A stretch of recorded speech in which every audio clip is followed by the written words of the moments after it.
Hello students, welcome to affairs cloud. My name is Vikas Rana. Students, हम best of the best current affairs provide करते हैं। आप हमारी application career cloud को जाके चेक कर सकते हैं, जहां पर आप इजीली आपको वेरियस कोर्सेज देखने को मिलेंगे, क्विजेज अटेम्प्ट करने को मिलेंगी, पीडीएफ्स मिलेंगी जो कि आपकी प्रिपरेशन में बहुत ज़्यादा हेल्प करने वाली हैं। हमारा जो सेशन है, हमारा जो कोर्सेज है, ये क्यों टॉप नॉच रहते हैं? क्योंकि जो हमारी एप्लीकेशंस हैं, हम यहाँ को वेराइटी ऑफ क्वेश्चंस प्रोवाइड करते हैं, वेराइटी ऑफ नोट्स प्रोवाइड करते हैं, जहाँ पर आपको कंटेंट मिलेगा both Hindi as well as English में। आपको क्या करना है, हमारी एप्लीकेशन को डाउनलोड करना है गूगल ऐप स्टोर से, जो कि आप इजीली कैरियर्स क्लाउड के नाम से सर्च करके डाउनलोड कर सकते हैं। And once you have downloaded, आपको लॉगिन करना पड़ेगा with your Gmail ID. And login करने के बाद आपको हमारी जो भी कोर्सेज हैं वो यहाँ पर आपको सारे देखने को मिलेंगे। जो भी आपको क्विज अटेम्प्ट करनी है वो देखने को मिलेगी। आपको ई बुक्स मिलेंगी, यहाँ पर पाथ मिलेंगे आपको। एंड जैसे मैंने आपको बताया, हम डेली बेसिस पे, वीकली बेसिस पे और मंथली बेसिस पे करंट अफेयर्स अपलोड करते हैं, both in Hindi as well as English language. यहां पर आप देखेंगे जो डेली बेसिस पे आपको नोट्स प्रोवाइड किए जाएंगे, फिर आप यूट्यूब पे वीडियो देख सकते हैं, उसके बाद आप आके इस एप्लीकेशन पे क्विज अटेम्प्ट कर सकते हैं डेली बेसिस पे, जो कि बहुत ज़्यादा हेल्पफुल रहने वाले हैं। सिमिलरली वीकली बेसिस पे भी आप ये करेंगे, जो करंट अफेयर्स हैं उसकी आपको पीडीएफ मिलेगी एंड आप क्विज अटेम्प्ट कर सकते हैं वीकली बेसिस पे भी, जो कि आपकी प्रिपरेशन को एक स्टेप आगे लेके जाएगा। एंड फिर ऐसे ही जो मंथली बेसिस पे आपको 100 क्वेश्चंस की इंपॉर्टेंट पीडीएफ मिलेगी, वो आप रिवीजन के लिए एक बहुत अच्छा सोर्स रहेगा आप सभी स्टूडेंट्स के लिए जो गवर्नमेंट एग्जाम एस्पिरेंट्स हैं। इसी के साथ साथ आप देखेंगे, हम बैंकिंग और इकोनॉमी के करंट अफेयर्स प्रोवाइड करते हैं आपको। हम state wise current affairs provide करते हैं, चाहे वो उत्तराखंड, उत्तर प्रदेश, त्रिपुरा, तेलंगाना, कोई भी स्टेट हो। नॉट जस्ट दिस फ्रेंड्स, इसी के साथ साथ देखेंगे हम आपको टॉपिक वाइज करंट अफेयर्स भी प्रोवाइड करते हैं, और ये टॉपिक्स बहुत ज़्यादा इंपॉर्टेंट होते हैं। टॉपिक्स देखें तो जैसे important days, national affairs, international affairs, sports, defence, science and technology, apps and web portals, name the topic, और आपको उस टॉपिक के यहाँ पे करंट अफेयर्स देखने को मिलेंगे। जो भी गवर्नमेंट स्कीम्स लॉन्च की जाती हैं, जो भी एमओयू साइंस किए जाते हैं, जो भी इंडेक्सेस एंड रिपोर्ट्स आती हैं, वो सारी हमारे द्वारा कवर की जाती हैं, ताकि स्टूडेंट को one of the best experience मिल सके करंट अफेयर्स का, और उनको इधर उधर ढूंढना ना पड़े कंटेंट, जहां पर हम आपको सारा कंटेंट एक ही जगह पे प्रोवाइड करा देते। हेलो एवरीवन, कैसे आप सब? आई होप आप सब अच्छे होंगे। तो दोस्तों, आज की वीडियो में हम 5 और 6 फरवरी के इम्पॉर्टेंट करंट अफेयर्स डिस्कस करेंगे। आपकी प्रिपरेशन में ये बहुत ज़्यादा हेल्पफुल रहने वाला है। तो चलिए स्टार्ट करते हैं।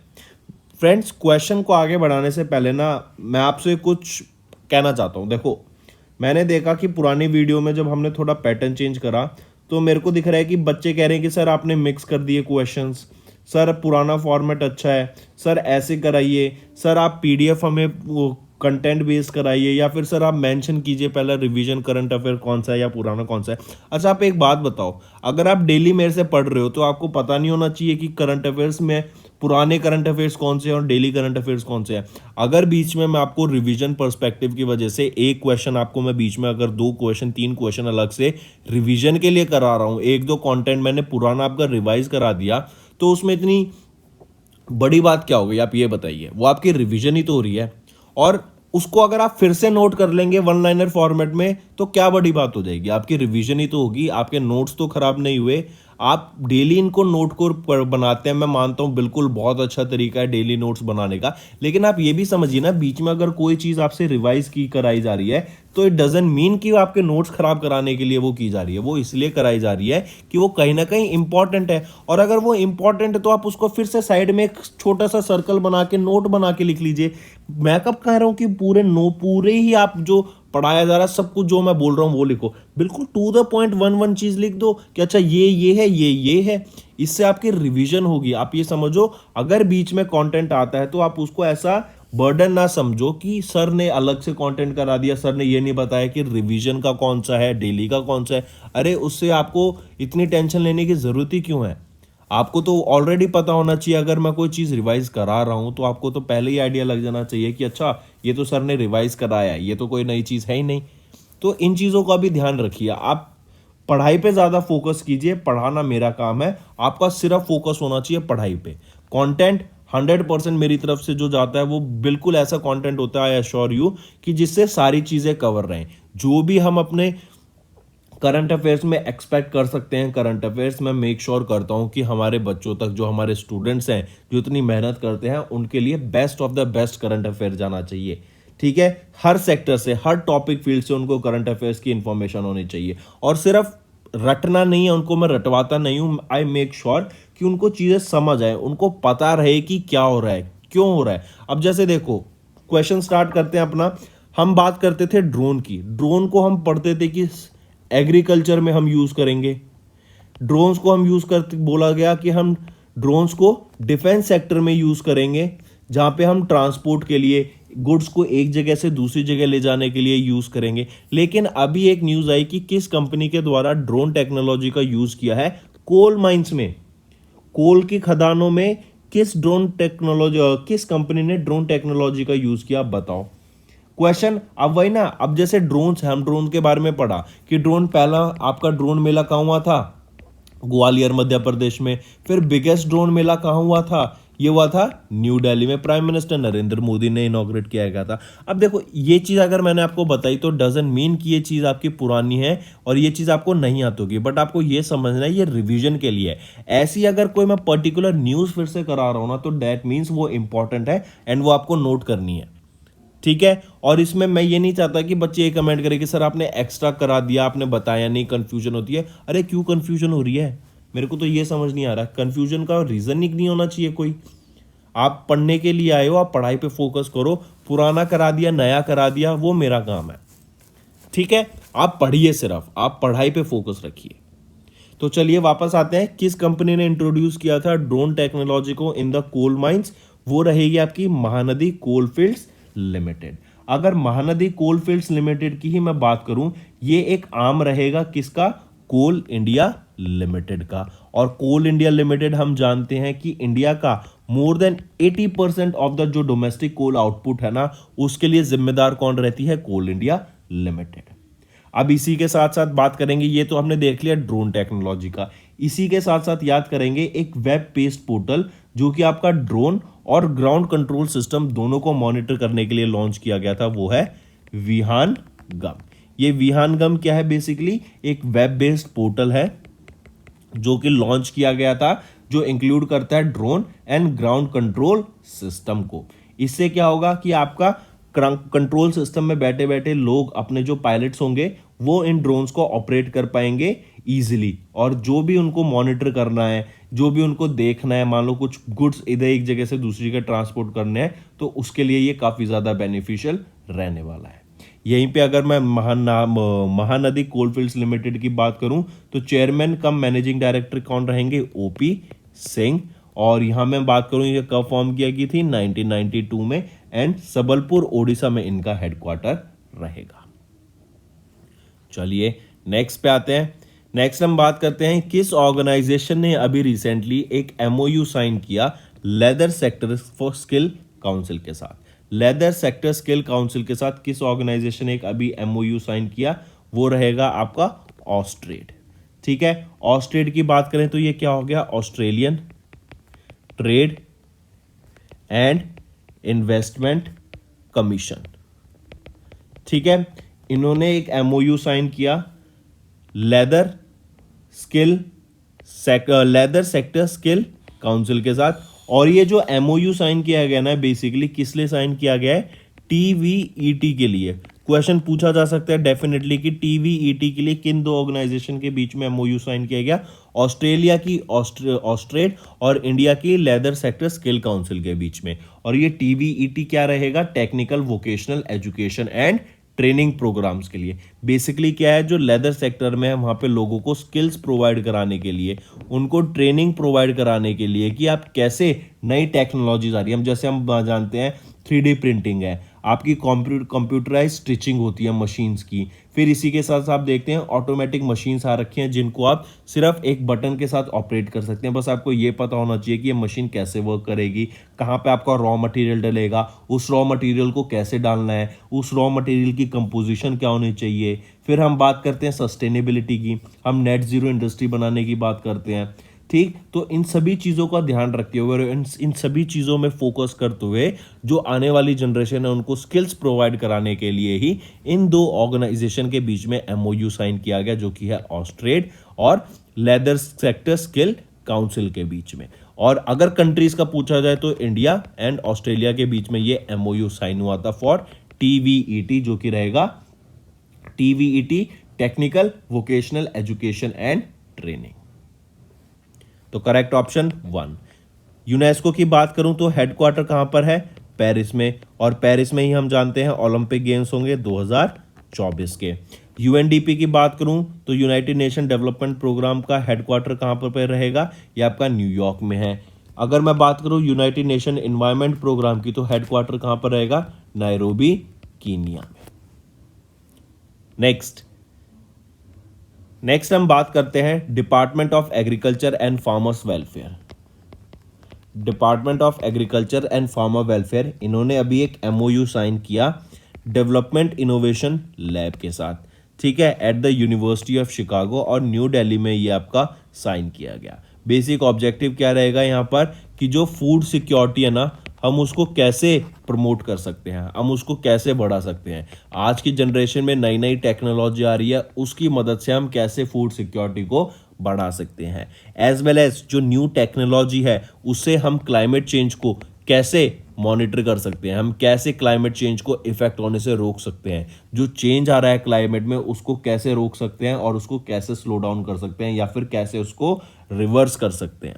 इसी के साथ साथ बात की जाएगी यहाँ पे जो फार्मर्स हैं, फार्मर्स की इनकम को डबल करने के लिए भी यहाँ पर बात की गई कि हम कैसे फार्मर्स की इनकम को यहाँ पर डबल कर सकते हैं। अभी रिसेंटली अगर आपने सुना हो कुछ टाइम पहले एक प्रोजेक्ट तरीका लॉन्च किया गया था। वो क्या था? जैसे मान लो ये आपका ग्राउंड है, ठीक है, ये आपकी लैंड है, यहाँ पर सोलर पैनल्स लगा दिए, ये सोलर पैनल्स लगा दिए हैं यहाँ पे।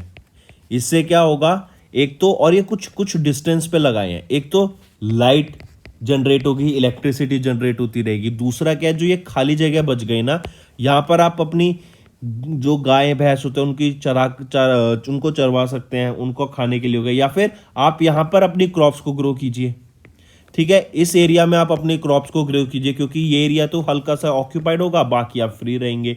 आप यहाँ पे जैसे नहीं होता ट्रीज लगा देते हैं, ट्रीज के साइड में आप अपनी क्रॉप्स ग्रो कर लीजिए। ऐसे ही आपके ये सोलर पैनल्स हैं कि यहाँ पर आपके सोलर पैनल्स भी लग गए और आपकी सोलर पैनल से बिजली की खपत भी हो जाती है जो बच जाती है कि आप, और इवन आपकी थोड़ी कमाई भी हो जाती है सरकार की तरफ से। तो ऐसे फार्मर्स की इनकम को हम नई टेक्नोलॉजी की मदद से इंक्रीज कर सकते हैं। तो इसी के लिए अभी दो ऑर्गेनाइजेशन के बीच में एमओयू हुआ था, department of agriculture and farmers welfare and DIL, जो कि है डेवलपमेंट इनोवेशन लैब। नेक्स्ट, किस कंपनी ने को नेम किया गया था as the world's most admired companies by the Fortune magazine for 2023? देखो, सबसे पहले तो हम ये देखेंगे जो ये वर्ल्ड की मोस्ट एडमायर्ड कंपनीज होती है ना कॉर्पोरेट सेक्टर में, एक दूसरे को रिस्पेक्ट के लिए होती है, ठीक है। It is one of the most admired companies and it is one of the benchmark जो सेट करते हैं कॉर्पोरेट रेपुटेशन का, वो बात की जाती है यहाँ पे, ठीक। फिर इसी के साथ साथ बात करें जो फॉर्चून मैगजीन की 2023 की लिस्ट आई है वर्ल्ड्स मोस्ट एडमायर्ड कंपनी, यहाँ पर टॉप पे कौन सी कंपनी रहेगी? एप्पल। पिछले 16 सालों से लगातार एप्पल यहाँ पर टॉप पर है। सेकंड पोजीशन दो कंपनीज के द्वारा यहाँ पे शेयर की गई, अमेजॉन एंड माइक्रोसॉफ्ट के द्वारा, ठीक। और यहाँ पर किस कंपनी को लिस्ट में आया वो रहेगी, ये याद रखेंगे, अमेजॉन तो थी सेकंड पोजीशन पे, और टीसीएस आपकी ये वो कंपनी बन जाती है, हम कह सकते हैं टाटा कंसल्टेंसी सर्विस, जो इंडिया की कंपनी है, जो कि वर्ल्ड्स मोस्ट एडमायर्ड कंपनीज की लिस्ट में है, जो कि फॉर्चून के द्वारा रिलीज की गई थी, ठीक है, फॉर्चून मैगजीन के द्वारा जिसको रिलीज किया गया था। चलिए नेक्स्ट पे आते हैं। यहां पे आप देख सकते हैं टाटा कंसल्टेंसी सर्विस, और जो ये लिस्ट निकाली गई थी ना वर्ल्ड्स मोस्ट एडमायर्ड कंपनीज की, ये याद रखेंगे, ये आपकी 25वां एडिशन था of this world's most admired companies for 2023।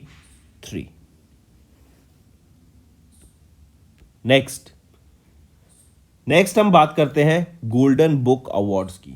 ये गोल्डन बुक अवार्ड्स याद रखेंगे एशिया के मोस्ट प्रेस्टिजियस अवार्ड हैं, एशिया के मोस्ट प्रेस्टिजियस अवार्ड्स में से आते हैं। ठीक है, अभी रिसेंटली किस ऑर्गेनाइजेशन के द्वारा गोल्डन बुक अवार्ड्स को सम्मानित किया गया या फिर इनके अवार्ड को अवार्ड दिया गया? तो वो रहेगा विंग्स पब्लिकेशन। ठीक है, काफी इंपॉर्टेंट, याद रखेंगे। अगर मैं इन बुक्स ऑर्डर इसकी बात करूं, गोल्डन बुक अवार्ड की, ये दीज अवार्ड्स बेसिकली क्या है, जो ऑथर्स होते हैं उन्होंने वेरियस अदर फील्ड्स में, फिक्शन में, नॉन फिक्शन में, पोइट्री में, रोमांस में, ठीक है, एनवायरनमेंट से रिलेटेड इन्होंने जो बुक्स लिखी हैं इनके लिए यहाँ पर सम्मानित किया जाता है। जैसे लिटरेचर हो गया, नॉन फिक्शन हो गया, पोइट्री हो गया, तो इनको अवार्ड दिया जाता है। इन्हीं से रिलेटेड अगर हम बात करें तो आप देख सकते हैं ये कुछ बुक रहेंगी जो अभी विनर रही। जैसे दीपक चोपड़ा, इन्होंने बुक लिखी the 7 spiritual law of success, a practical guide to achieving your dreams. Ashneer Grover हम जानते हैं, ये शार्क हैं, शार्क टैंक इंडिया में आए, भारत पे के को फाउंडर रह चुके हैं। ठीक, तो अश्नीर ग्रोवर का एक वर्ड बहुत फेमस हुआ था, दोगलापन। तो इसी के ऊपर उन्होंने एक बुक लिखी, Doglapan, the hard truth about life and startups. Jeff Kinney की बात करें, diary of a wimpy kid. JK Rowling, जो कि हैरी पॉटर सीरीज की काफ़ी फेमस ऑथर हैं, इन्हीं के द्वारा भी एक नई सीरीज स्टार्ट की गई है, fantastic beast the secret of Dumbledore. इस बुक के लिए इनको विनर साबित घोषित किया गया। Then Gaur Gopal Das, energize your mind, a monk's guide to mindful living. Kamlesh Patel, the wisdom bridge, 9 principles to a life that echoes the heart of your loved once.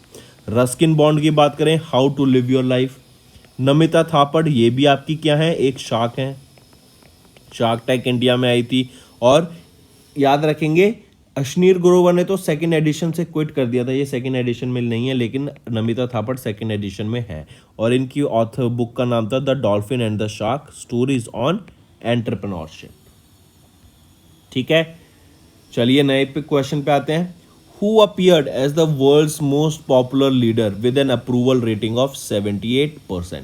ये for the second consecutive time हुआ है ऐसा कि world के most popular leader के तौर पर कौन उभर कर आए हैं सामने, वो है prime minister Narendra Modi, and for the second consecutive year. यहाँ पर इनकी अप्रूवल रेटिंग कितनी रहेगी, 78% की। He is rated highest among the 22 countries जहाँ पे इनकी स्टडी की गई। एंड यहाँ पर याद रखेंगे प्राइम मिनिस्टर नरेंद्र मोदी की जो अप्रूवल रेटिंग है ना, वो यूएस प्रेसिडेंट जो बाइडेन से भी ज़्यादा है।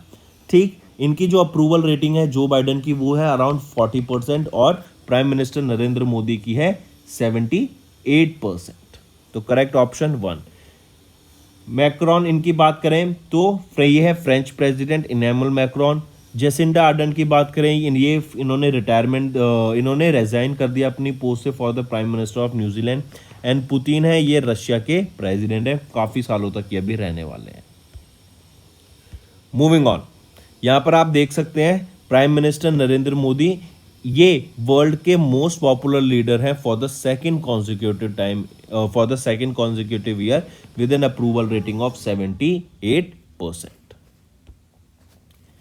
नेक्स्ट बात करते हैं अपॉइंटमेंट एंड रेजिग्नेशन की। अभी recently Paytm non independent director Douglas Feagin, इन्होंने अपनी पोस्ट से रिजाइन कर दिया है। इन्होंने रिजाइन किया ऑन 2 फरवरी और विद इमीडिएट इफेक्ट इन्होंने अपनी पोस्ट से रिजाइन कर दिया है। याद रखेंगे डगलस फेगिन ये सीनियर वाइस प्रेसिडेंट है एट द एंड ग्रुप, और इन्होंने रिसेंटली 197 कम्युनिकेशन जो कि पेरेंट कंपनी है पेटीएम की, इसको ज्वाइन किया था जुलाई 2021 में। अगर पेटीएम की बात करें, अभी तक पेटीएम ने लोन डिस्पर्स किए हैं वर्थ 9,958 करोड़ रुपीस तक के। और अगर हम देखें यहाँ पर पेटीएम ने एक राइज दिखाया ऑफ 357% का लोन डिस्बर्समेंट में हमें यहाँ पे राइज देखने को मिलता है। ठीक है, तो याद रखेंगे non independent director Douglas Feagan, इन्होंने रिजाइन कर दिया है from Paytm. Next question, who has been appointed as the brand ambassador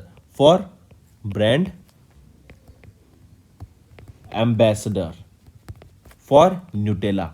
Nutella company के लिए किनको अभी ब्रांड एम्बेसडर घोषित करा गया, वो है रणवीर सिंह। काफी इंपॉर्टेंट, याद रखेंगे, ये बॉलीवुड एक्टर हैं और इनको अभी रिसेंटली ब्रांड एम्बेसडर घोषित किया गया है न्यूटेला का। याद रखेंगे, हिज जो फरेरो है, फरेरो का ही कंपनी आ जाती है न्यूटेला, तो उनके ब्रांड एम्बेसडर बने हैं Ranveer Singh. Next important question बनता है नेक्स्ट, हम जानते हैं पहले वोडाफोन और आइडिया मर्ज हुआ था, ठीक है, फिर इनके ऊपर लोन था कुछ 16,000 करोड़ रुपए का।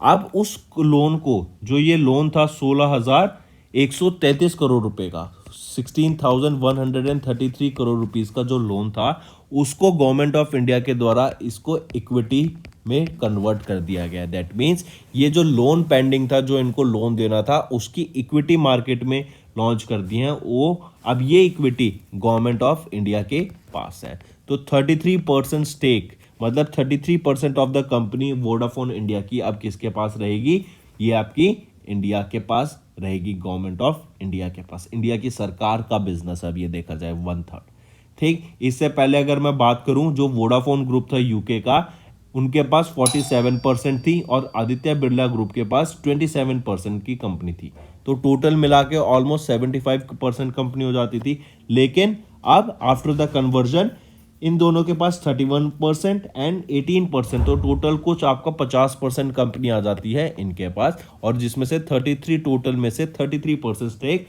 गवर्नमेंट ऑफ इंडिया के पास रहेगा। अडानी ग्रुप का तो हम जानते हैं, हिंडनबर्ग रिपोर्ट के बाद इनका कितना ज़्यादा डाउनफॉल चल रहा है, तो वो आगे हम देखेंगे। चलिए, यहाँ पे आप देख सकते हैं गवर्नमेंट ऑफ इंडिया ने 33% स्टेक ले लिया है वोडाफोन इंडिया में by converting there loan into, या फिर कन्वर्टिंग देयर डेब्ट इनटू इक्विटी। नेक्स्ट, निसार, काफी इंपॉर्टेंट, मार्क करेंगे इसको भी। निसार सैटेलाइट ये एक जॉइंट प्रोजेक्ट है बिटवीन इंडिया और किस कंट्री के बीच में। सबसे पहले तो मुझे निसार की फुल फॉर्म बता दो।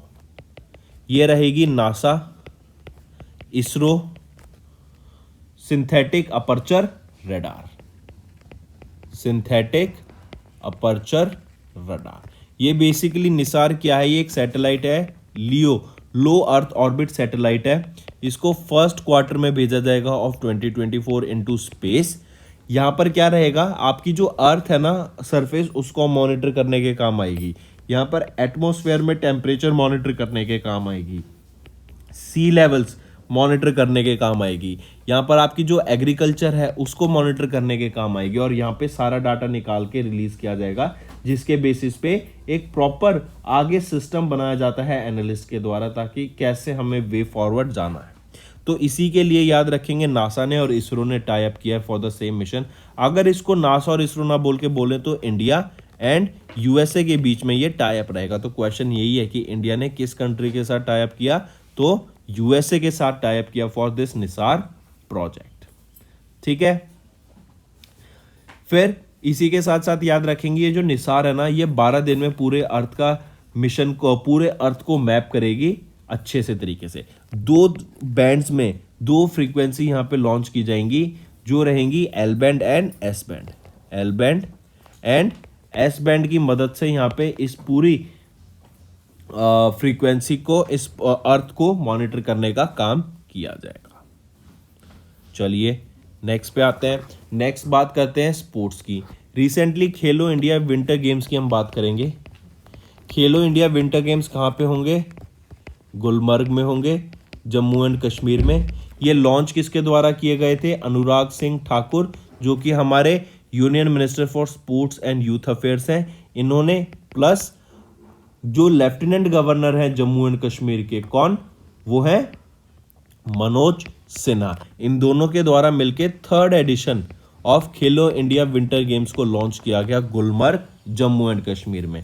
ये 5 डे लॉन्ग इवेंट होगा, जो कि 10 से लेकर 14 फरवरी के बीच में होगा गुलमर्ग, जम्मू एंड कश्मीर में। यहाँ पे हमने बात की मैस्कॉट लॉन्च करने की, थीम लॉन्च करने की, सॉन्ग जर्सी लॉन्च करने की। आज हम पढ़ेंगे मैस्कॉट क्या रहेगा इसका। तो स्नो लेपर्ड, स्नो लेपर्ड यहाँ पे आपका मैस्कॉट रहेगा for Khelo India winter games, for the 3rd edition of this Khelo India winter games. यहाँ पर देखें तो ice skating, ice hockey, skiing, snowboarding, ski mountaineering, ice stock and various other games यहाँ पे कराए जाएंगे in this particular Khelo India winter games में। Next obituary की बात करते हैं। Veteran singer and Padma Bhushan recipient, इनका रिसेंटली निधन हो गया और ये है वानी जयराम। अगर मैं बात करूं पद्मा भूषण की तो ये थर्ड हाईएस्ट सिविलियन अवार्ड है पद्मा भूषण, जिनसे सम्मानित किया गया था किनको, वानी जयराम को। ठीक है, इनको पद्मा भूषण से कब सम्मानित किया गया था, 2023 में। ठीक, इनका निधन कहाँ हुआ, चेन्नई तमिलनाडु में एट द एज ऑफ 78। और इनका जन्म भी कहाँ हुआ था, तमिलनाडु में ही इनका जन्म हुआ था। 10,000 से ज़्यादा सॉन्ग्स इन्होंने रिकॉर्ड किया for Indian films in 19 languages, जैसे Tamil, Telugu, Hindi, Kannada, Gujarati and many other languages. इनको best film playback singer Tamil में सम्मानित किया गया था इन 1975 एंड 1980 में इनको best playback singer, female playback singer for Telugu से सम्मानित करा गया था। चलिए नेक्स्ट पे आते हैं। When is the International day of human Fraternity observe. When is the International day of human Fraternity observe, कब ऑब्जर्व किया जाता है ह्यूमन फ्रेटर्निटी डे, ये ऑब्जर्व किया जाता है 4 फरवरी को। This day is observe to honour the principles of compassion, religious understanding and mutual respect that keeps human united. ये ऑब्जर्व किया जाता है जब आपका इंटरनेशनल इंटरफेथ हार्मनी वीक, जो फर्स्ट वीक ऑफ फरवरी के बीच में आता है, उससे कोलैब करता है ये आपका, उससे मतलब उनके बीच में आता है ये डे, जो कि 4 फरवरी को आता है। फिर याद रखेंगे 4 फरवरी 2023 को ये आपका थर्ड एडिशन था international day of human fraternity का। ठीक, ऐसे अगर हम बोलें तो जो फर्स्ट एडिशन है international day of human fraternity, fraternity होता है बेसिकली भाईचारा। ठीक है, तो ये कब ऑब्जर्व किया गया था, 2021 में इसका पहला एडिशन ऑब्जर्व किया गया था। चलिए नेक्स्ट पे आते हैं। नेक्स्ट हम बात करते हैं वर्ल्ड कैंसर डे की। तो 4 फेब को ही हम वर्ल्ड कैंसर डे ऑब्जर्व करते हैं। यहाँ पर आपको ये पर्पल रिबन देख रहा है, ये सिंबल रहता है वर्ल्ड कैंसर डे का।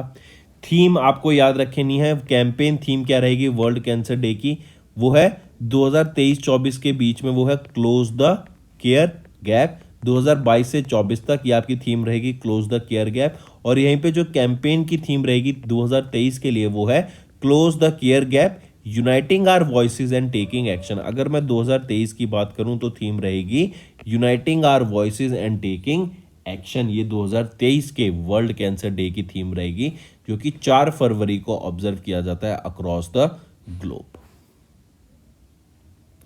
चलिए नेक्स्ट पे आते हैं। स्टेट न्यूज की बात करते हैं। गोवा के चीफ मिनिस्टर कौन रहेंगे, प्रमोद सावंत जी। इन्होंने अभी रिसेंटली एक प्रीमियम हेलीकॉप्टर टूरिज्म सर्विस को लॉन्च किया, आप जैसे इसको कहेंगे हेली टूरिज्म सर्विस। ये आपकी ओल्ड गोवा में लॉन्च की गई है इन पणजी गोवा। ठीक है, डायरेक्ट क्वेश्चन याद रखेंगे। अभी रिसेंटली एक प्रीमियम हेलीकॉप्टर टूरिज्म सर्विस कहां पर लॉन्च की गई, किस स्टेट में, गोवा में। किसके द्वारा, प्रमोद सावंत के द्वारा। गोवा में कहां पर, पणजी में, ओल्ड गोवा पणजी में इसको लॉन्च किया गया है। नेक्स्ट पंजाब की बात करते हैं। पंजाब में सरकार किसकी है, आम आदमी पार्टी की सरकार है। फिर यहाँ पर चीफ मिनिस्टर कौन रहेंगे, भगवंत सिंह मान चीफ मिनिस्टर हैं। तो याद रखेंगे अभी रिसेंटली पंजाब कैबिनेट ने अप्रूवल दिया है कि हम एक इंडस्ट्रियल पॉलिसी लाएंगे और एक हम इलेक्ट्रिक व्हीकल पॉलिसी रहेंगे। इंडस्ट्रियल पॉलिसी की बात की जाए तो उसका नाम रहेगा industrial and business development policy 2022 की, और पंजाब इलेक्ट्रिक व्हीकल पॉलिसी 2022 की अभी रिसेंटली पंजाब सरकार के द्वारा अप्रूव की गई है। सबसे पहले हम बात करेंगे इंटरनेशनल सोलर अलायंस की। तो सबसे पहले कुछ इंपॉर्टेंट चीज जो इंटरनेशनल सोलर अलायंस के साथ आपको याद रखनी है कि ये 2015 में लॉन्च किया गया था। ये किन 2 कंट्रीज का जॉइंट इनिशिएटिव रहेगा, इंडिया का और फ्रांस का। फिर यहीं पे याद रखना है यहाँ का हेडक्वार्टर कहाँ पर है, ये है गुरुग्राम हरियाणा में। ये तो हो गई आपकी इंटरनेशनल सोलर अलायंस की बात। फिर आपको याद रखना है अभी जो 5th असेंबली हुई थी इंटरनेशनल सोलर अलायंस की, न्यू दिल्ली में हुई थी। कब से लेके कब तक हुई थी, 17 से लेके 20 अक्टूबर के बीच में हुई थी। 109 कंट्रीज का हमें यहाँ पे पार्टिसिपेशन देखने को मिला था। और इसी के साथ साथ आपको याद रखना है यहीं पर इंडिया को प्रेसिडेंट और जापान को फ्रांस को आपका वाइस प्रेसिडेंट या को प्रेसिडेंट का दर्जा यहाँ पे वापस से दिया गया। आई रिपीट, इंडिया को रिलेक्ट किया गया as the president and France को रिलेक्ट किया गया as the co president of International Solar Alliance. काफी इंपॉर्टेंट, इसको याद रखेंगे। और ये डिसीजन कब लिया गया? During the 5th assembly of the International Solar Alliance, जो कि 17 से लेके 20 अक्टूबर के बीच में हुई थी, न्यू दिल्ली में हुई थी। और 109 कंट्रीज का में यहाँ पार्टिसिपेशन देखने को मिला। अगर मैं बात करूँ इंटरनेशनल सोलर अलायंस की, यहाँ पे जो डायरेक्टर जनरल रहेंगे वो कौन है? अजय माथुर जी। और हेडक्वार्टर जैसे अभी हमने बताया गुरुग्राम, हरियाणा। नेक्स्ट पे आ जाते हैं। नेक्स्ट हम बात करेंगे इंडिया का पहला केबल कम सस्पेंशन ब्रिज के बारे में। ये आपका कृष्णा रिवर के ऊपर है और ये इंडिया का पहला रहेगा, वर्ल्ड का सेकेंड केबल कम सस्पेंशन ब्रिज रहेगा। ठीक है, तो इंडिया का तो पहला है, कहां पर रहेगा? कृष्णा रिवर पे। और कृष्णा रिवर पे भी याद रखेंगे कि ये तेलंगाना एंड आंध्र प्रदेश को कनेक्ट करता है ये ब्रिज। मतलब कृष्णा रिवर पे तो है ही है, लेकिन ये आंध्र प्रदेश और तेलंगाना को ज्वाइन करता है, ये आपका केबल कम सस्पेंशन ब्रिज। ठीक है, इसको भारतमाला परियोजना के अंडर डेवलप किया गया था। ठीक, और इसको बनाने में 1082 करोड़ रुपए की लागत लगी। 30 महीने में ये बन के रेडी हुआ था। ठीक है, और इसी को प्रगति का हाईवे के नाम से भी जाना जाता है। चलिए, 2 स्टोरी रहेगा, 4 लेन हाईवे रहेगा आपका। चल नेक्स्ट पे आते हैं। नेक्स्ट न्यूज़ हम बात करेंगे जिफ्ट सिटी। जिफ्ट सिटी कहाँ पर? आपकी गुजरात में है। फिर याद रखेंगे जिफ्ट सिटी और फिनटेक एसोसिएशन ऑफ जापान के बीच में भी एक एमओयू साइन किया गया। और ये एमओयू किस लिए किया गया? Fintech association of Japan and gift city के बीच में, ताकि जो एंटरप्रेन्योरशिप है, जो इनोवेशन है, उसको बढ़ाया जा सके इन द फिनटेक डोमेन। और फिनटेक क्या होता है? Finance and technology. That means finance, technology और आपका इनोवेशन एंड एंटरप्रेन्योरशिप को बढ़ाने के लिए फिनटेक डोमेन में ये एमओयू साइन किया गया। फिर यहीं पे एक और बात की गई कि जो जिफ्ट सिटी है ना, उसको प्रमोट किया जाएगा as the fintech hub of India and exposing the young innovators in the fintech domain to opportunities in India and Japan.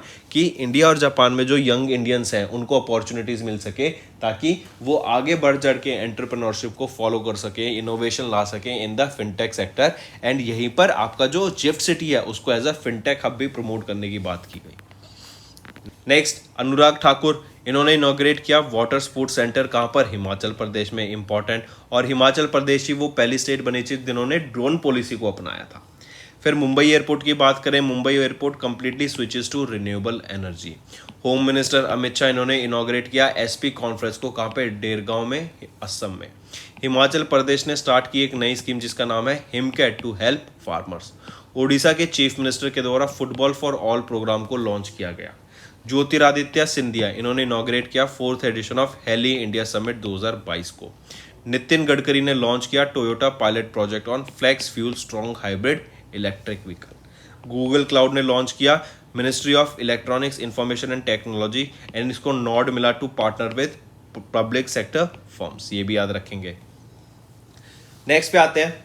Next हम बात करेंगे आईडीबीआई बैंक। इन्होंने इंट्रोड्यूस किया है festive offers on fix deposit for a limited period time. मतलब जो IDBI bank है ना, इन्होंने एक fix Amrit Mahotsav fix deposit scheme निकाली, जिसमें ये 6.9% का इंटरेस्ट रेट प्रोवाइड कर रहे हैं सीनियर सिटीजन्स को फॉर 555 डेज। काफ़ी इंपॉर्टेंट, इसको याद रखेंगे। और यहाँ पे आप देख सकते हैं ये जो 6.9% का इंटरेस्ट रेट है ना, ये आपके सीनियर सिटीजन्स के लिए और 6.4% का आपका जनरल पब्लिक के लिए रहेगा। ये आपका 555 दिनों की जब आप एफडी करेंगे तब आपको ये इंटरेस्ट रेट मिलेगा। और जो 500 दिनों की और 1100 दिनों की जो एफडी की स्कीम थी, अमृत महोत्सव एफडी स्कीम, उसको डिसकंटिन्यू कर दिया जाएगा 21 अक्टूबर 2022 से। ठीक है, तो ये Amrit Mahotsav fix deposit scheme किसके द्वारा लॉन्च की गई थी? आईडीबीआई बैंक के द्वारा इसको लॉन्च करा गया था। ठीक, चलिए नेक्स्ट आ जाते हैं फोन पे। फोन पे इन्वेस्ट करेगा $200 million to set up data centres in India. ये डाटा सेंटर्स क्या हैं? डाटा सेंटर्स होंगे जहां पे आप अपने डाटा को कंपाइल कर सकते हैं, डाटा को शेयर कर सकते हैं दूसरी ऑर्गेनाइजेशंस के साथ। उन डाटा के बेसिस को यूज करके अब जैसे डाटा सेंटर्स नहीं खुलते, जैसे एग्जांपल दूं तो मैं आपको, अब क्लाउड कंप्यूटिंग का चल रहा है, आपका डाटा साइंटिस्ट का चल रहा है, डाटा साइंस का बहुत जमाना आ रखा है, डाटा एनालिस्ट की बहुत ज़्यादा डिमांड है, क्योंकि हमारे पास इतना सारा डाटा है कि हम उसको कैसे कंपाइल करें। अब 5G आ गया है, 5G की मदद से भी आप जो देखेंगे जो डाटा एनालिस्ट हैं, जो डाटा साइंटिस्ट हैं, उनकी जो डिमांड है वो बहुत ज़्यादा बढ़ जाएगी, क्योंकि जो 5G की मदद से जो डाटा हम एक्वायर कर पाएंगे, डाटा को आगे हमें प्रोवाइड करना, डाटा को क्लीन करना, डाटा की मदद से आगे उसका यूज़ केसेस डेवलप करना है, तो ये बहुत ज़्यादा एक इंपॉर्टेंट चीज़ रहती है, जिसकी मदद से आप देखेंगे फ्यूचर में जो डाटा की डिमांड है वो बहुत ज़्यादा बढ़ने वाली है।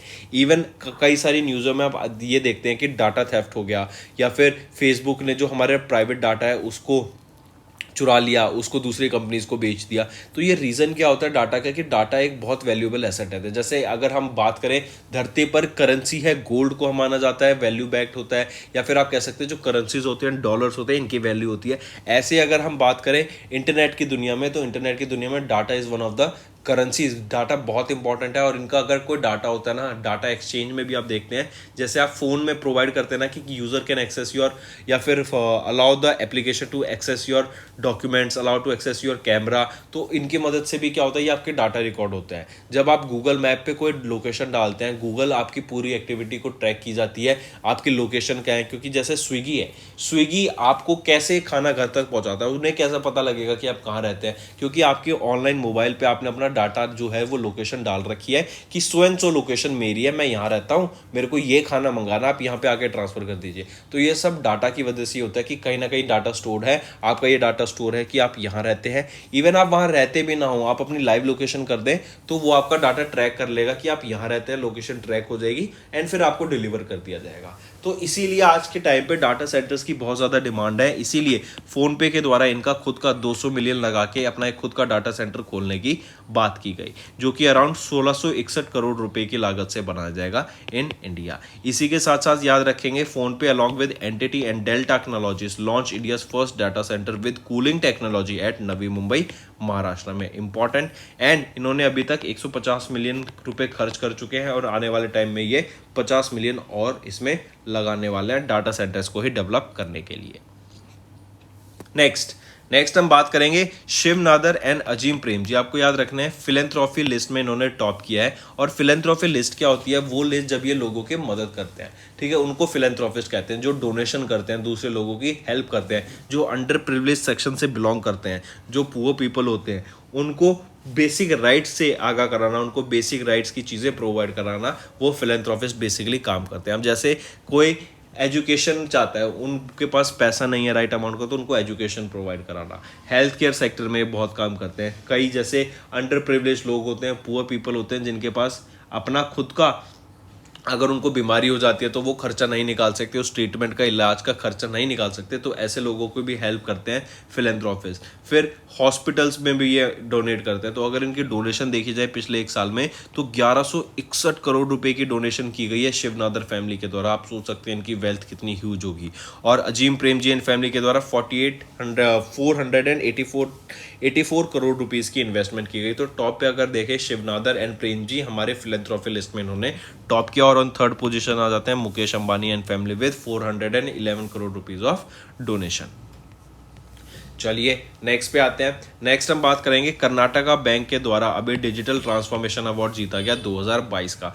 2021 का भी इन्हीं के द्वारा जीता गया था, 2022 का भी इन्हीं के द्वारा जीता गया था। या तो कह लो डिजिटल ट्रांसफॉर्मेशन अवार्ड, या फिर उसकी जगह हम कह सकते हैं नेशनल डिजिटल ट्रांसफॉर्मेशन अवार्ड्स की जगह बोल सकते हैं DX 2022 के अवार्ड को। ठीक है, किसने जीता? कर्नाटका बैंक लिमिटेड ने जीता। किन के द्वारा दिया गया इनको ये अवार्ड? CII के द्वारा दिया गया for best practices in digital transformation under the banking, financial service and insurance segment. काफी इंपॉर्टेंट, इसको भी याद रखेंगे। और ये जो अवार्ड दिया गया ना इनोवेटिव एक्सीलेंस का, 3 कैटेगरीज में दिया जाता है। बेसिकली 3 कैटेगरीज को ध्यान में रखते हुए, वो क्या होती है? Employee engagement, operational excellence and customer experience. इन चीज़ों की बेसिस पे देख के आपका ये award national digital transformation award से सम्मानित किया गया। किसको? कर्नाटका बैंक लिमिटेड को CII के द्वारा दिया गया था। And for the best practices in digital transformation under banking, financial services and insurance segment. ठीक, काफी इंपॉर्टेंट, इसको याद रखेंगे। यहीं पे आप देख सकते हैं DX डिजिटल अवार्ड, जो कि डिजिटल ट्रांसफॉर्मेशन अवार्ड है। ये आइडियल प्लेटफॉर्म है for organisations that have made outstanding contributions in the digital field to showcase their efforts and achievement. और DX अवार्ड 2022 का ये 4th एडिशन था of the CII Tata communication centre for digital transformation DX awards का ठीक है। और ये basically digital transformation, क्यों हम इतनी बात कर रहे हैं इसकी, क्योंकि हम देख रहे हैं आजकल इंडिया में, एंड आजकल तो हर न्यूज़ में आप देखेंगे कि डिजिटाइज होता जा रहा है इंडिया, नई नई एप्लीकेशंस आती जा रही है, एंड इवन सरकार भी अपने नॉर्मल जो पेन पेपर का वर्क होता था उससे शिफ्ट करके अब अपना ऑनलाइन मोड पे आ रही है कि जो भी इंपॉर्टेंट डॉक्यूमेंट्स होंगे हम ऑनलाइन प्रोवाइड किया करेंगे, जिससे क्या है पेपर भी बचेगा और एक डिजिटल इकोनॉमी की तरफ बूस्ट भी मिलेगा। Not just this, even businesses, आपने देखा होगा लास्ट टाइम व्हाट्सएप बिजनेसेस का भी एक आ गया है टाइम कि व्हाट्सएप ने भी अपना एक बिजनेस प्लेटफॉर्म रोल आउट किया है कि लोग अपने बिजनेस को कैरी आउट कर सके, जो डेली टास्क हो सकते हैं, जो पेमेंट्स हो सकते हैं, उसको व्हाट्सएप बिजनेस के थ्रू कैरी आउट करे। एंड वो देखेंगे, क्योंकि सारा ऑनलाइन करने का एक मेन इंपॉर्टेंट रीजन क्या होता है कि आपका रिकॉर्ड मेंटेन हो जाता है, ठीक है, जिसकी मदद से इवन टैक्स के लिए भी काफी ज्यादा होता है कि आप टैक्स भी इजिली पे कर पाते हैं। चलिए नेक्स्ट पे आते हैं। 17th प्रवासी भारतीय दिवस, 17वें Pravasi Bharatiya Divas to be held at Indore January 2023। Google launch play points in India. Government approved India's first suspension bridge across Krishna river. JSW steel joint united nation global compact initiative for sustainability, mark करेंगे इसको। Then Nagaland chief minister Neiphiu Rio, इन्होंने launch किया universal health insurance scheme को। Union minister Hardeep Singh Puri ने inaugurate किया south Asian geoscience conference को जयपुर में। हरियाणा ने टॉप किया पब्लिक अफेयर्स इंडेक्स 2022 में। गोवा होस्ट करेगा 9th edition of World Ayurveda Congress and Arogya Expo, कब? दिसंबर 2022 में। और यहीं पे आ जाता है साओजाओ फेस्टिवल, और यहीं पे याद रखेंगे national museum for customs and GST भी आपका कहाँ पर है? गोवा में ही है। तो दोस्तों ये थे हमारे करंट अफेयर्स। अब आ जाते हैं क्विक रिवीजन पे। कोल इंडिया आर्म MCL, इन्होंने इंट्रोड्यूस की drone technology in coal mines. Union minister Amit Shah ने फाउंडेशन स्टोन ले किया for 450 crore nano urea plant Jharkhand में। ऑस्ट्रेलिया ने एक MOU साइन किया लेदर सेक्टर स्किल काउंसिल के साथ। DANFW ने एक MOU साइन किया DIL के साथ to enhance food security and double the farmers income. TCS was in the list of the world's most admired companies list by Fortune magazine।